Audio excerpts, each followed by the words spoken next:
Jim Robinson from RE Ventures, and you've asked me to answer a series of questions. The first one being, will Bitcoin replace the dollar in my lifetime? Well, if I make it to double my age today, yes, I think it will. Meaning in 30 or 40 or 50 years, I believe it will completely replace possibly even the dollar and probably 80% of the currencies around the world. That actually might happen. Hi, my name is Moritz. I nearly used Bitcoin for an international transaction a couple of months ago, but in the end we didn't do it.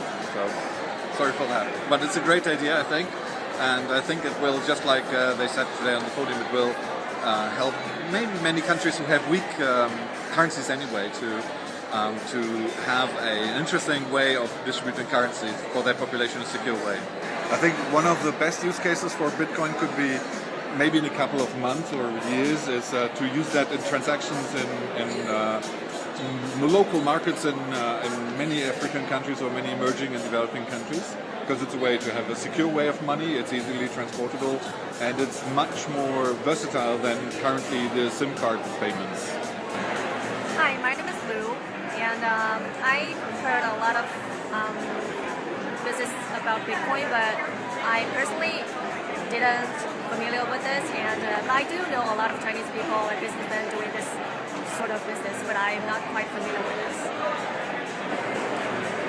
I still think it is impossible for Bitcoin to replace the current dollars, because Bitcoin is still not like kind of fake, like financial transportation tools. I do know a lot of people use that like through online gaming stuff. That's where it came from, but I think for the mainstream and the local market, I think it's gonna be cause disruption for it. The question is, what will make the average man in the street or woman in the street decide to switch to Bitcoin? And I would say it's hard to answer in just one sentence, because different people will decide at different times to use it.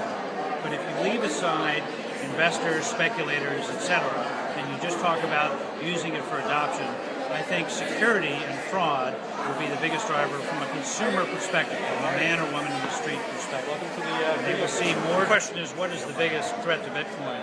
And I would say that today, more than anything else, it's if we continue to have a series of unfortunate events, not so much Silk Road, more along the Mt. Gox failure line, that will continue to be a problem.